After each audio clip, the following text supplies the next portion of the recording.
What if I told you at some of the greatest minds in modern science, we're talking about folks like J. Robert Oppenheimer and the absolute pioneers of quantum mechanics, were actually deeply influenced by a 2,000-year-old Eastern text? Well, welcome to this explainer. Today, we're building a massive, frankly mind-blowing bridge between the ancient, chariot-filled battlefields of the Mahabharata and the sterile whiteboards of modern quantum physics to figure out the true nature of the universe. It's a genuinely fascinating topic, and I am so incredibly excited to unpack this all with you today. I mean, just think about that for a second. We usually treat science and spirituality as if they live on completely different planets, right? But what happens when the super complex math equations written in the 20th century start sounding, well, exactly like the Sanskrit verses spoken thousands of years ago? Okay, let's dive into this. On one side, you have this ancient, mystical spirituality, really profound concepts delivered right in the middle of an epic war. On the other side, you've got these super strict mathematical laws born in modern physics labs. Throughout this explainer, we're actually going to use those modern scientific laws as a metaphor to perfectly translate these incredibly deep, ancient spiritual concepts. Section 1. The spider and the web, the dual nature of creation. So how exactly was the universe created, and what is God's role in it? To answer this huge foundational question, especially as we dive into chapter 13 of the Bhagavad Gita, we have to look at a brilliant metaphor from the Upanishads, the spider.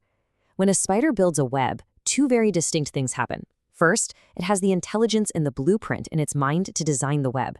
That's what we call the intelligent cause. But second, it doesn't run down to a hardware store to buy materials, right? It literally uses the silk produced from its own body to weave the web. That is the material cause. So the crucial point here is this. According to these ancient texts, God isn't just some builder standing completely outside of the universe, kind of like a carpenter building a table. The creator is the architect, sure, but the creator is also the very bricks used to build the universe itself. The creator and the creation are completely, fundamentally intertwined. The entire web comes entirely from the spider. Section 2. Chapter 13. The field and the knower. Now, what's really interesting about this is how that spider metaphor perfectly sets up one of the most analytical chapters in the Bhagavad Gita, chapter 13. The text essentially takes the entirety of human existence and breaks it down into two distinct categories. And we can easily translate these heavy Sanskrit terms into something universally understood. Kshetra means the field. It's the material cause we just talked about, the spider's silk. It's your body, your mind, your ego, literally all of matter. Kshetranya, on the other hand, is the knower of the field. That's the intellectual cause, the observer, the soul, pure consciousness. If you think of kshetra, your body and the material world, as a movie, then kshetranya, your soul, is the blank movie screen it preys on. Picture this. You walk into a pitch-black movie theater. The movie is already playing. It's loud, it's colorful, full of action and drama. If you had literally never been to a theater before, you would think those moving images were reality itself. You completely forget that there is a blank, silent, unmoving screen sitting right behind it supporting the entire projection. Our ordinary consciousness is so distracted by the movie of our daily lives that we completely fail to see this screen of our true observing self. There's another absolutely beautiful story from the ancient texts that illustrates this perfectly. The story of the two birds. Imagine two identical birds sitting in a tree. One bird is just constantly hopping from branch to branch, eating sweet fruits and bitter fruits. It gets endlessly excited by the sweet ones and cries over the bitter ones. This is our restless, experiencing self, totally caught up in the field. But higher up in that exact same tree sits the second bird. It doesn't eat, it doesn't react. It just silently, peacefully watches. That is the knower. The ultimate goal here is to realize that you are not the bird frantically eating the bitter fruit. You are the silent observer watching it happen. Truly remembering this is the ultimate hack for not getting swept away by the stress of modern life. Section 3, the Quantum Lab, translating ancient text to modern science.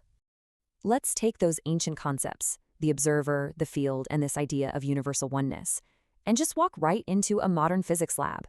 Can particles exist in multiple places at once? Well, classical physics says no, but modern quantum mechanics says absolutely yes. Through experiments like the famous double-slit experiment, scientists prove that particles, like electrons, can exist in a state of quantum superposition. That means they exist as a wave of pure potential in multiple places at once, until they are observed.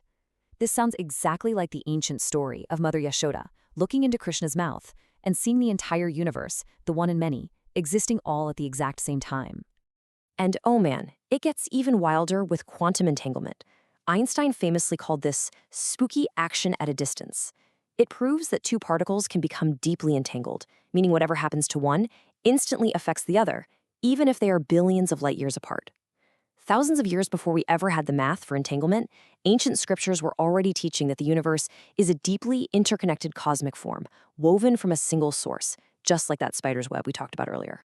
And this brilliantly illustrates the real connection between Chapter 13 and modern science. In quantum physics, we have the observer effect, where the simple act of a conscious observer looking at a particle forces it to collapse from a wave of potential into a set physical reality. Doesn't that sound exactly like the knower interacting with the field?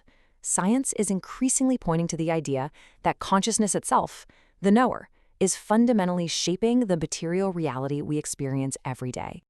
Let's move to Section 4 and see how this builds. Thermodynamics of the soul. So, can the strict scientific laws of heat and energy explain the journey of the human soul? Let's actually map the 3 laws of thermodynamics directly to spiritual principles.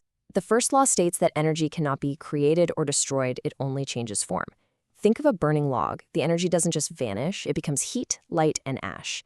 This perfectly matches the Gita's concept of the Atma, the soul.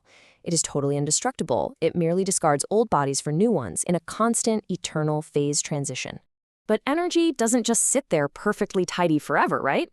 The second law of thermodynamics introduces entropy, which is really just a fancy word for disorder. Left alone, closed systems naturally degrade into chaos. Think of a teenager's bedroom. If you don't actively clean it, it naturally becomes an absolute disaster zone. Our minds work the exact same way. When we're bombarded by desires, fears, and the bitter fruits of life, our minds naturally drift into anxiety and disorder. This is what we call mental entropy, or the accumulation of karma. So how in the world do we stop this chaotic energy leak? The Gita prescribes something called nishkama karma, which translates to selfless action. When you endlessly obsess over a promotion at work or you panic about things way outside your control, you are generating massive mental entropy. You are literally revving a car engine while stuck in neutral.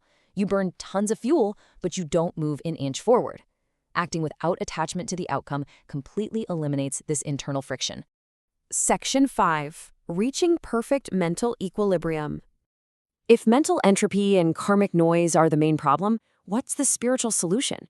Well, the text teaches us to strive for samvatam, or perfect equanimity.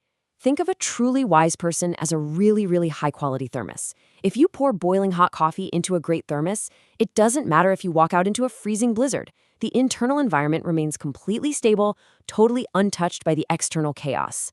The silent bird remains watching, unbothered by the storm.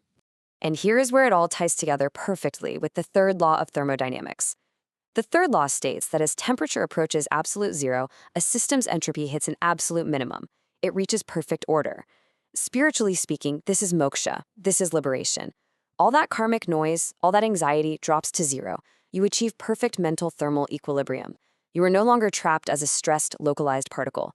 Your soul returns to a state of pure, boundless quantum superposition. So I'm going to leave you with this final provocative thought today. As we look at the spider effortlessly weaving its web from its own body, the silent observer watching the field, and quantum particles dancing in superposition, is it possible that mystics sitting in deep meditation thousands of years ago and scientists working out incredibly complex math on whiteboards today aren't actually on opposite sides at all? Are they simply using two completely different vocabularies to describe the exact same magnificent, deeply interconnected universe? Let that simmer for a bit. Keep exploring, keep questioning everything, and I'll catch you in the next explainer.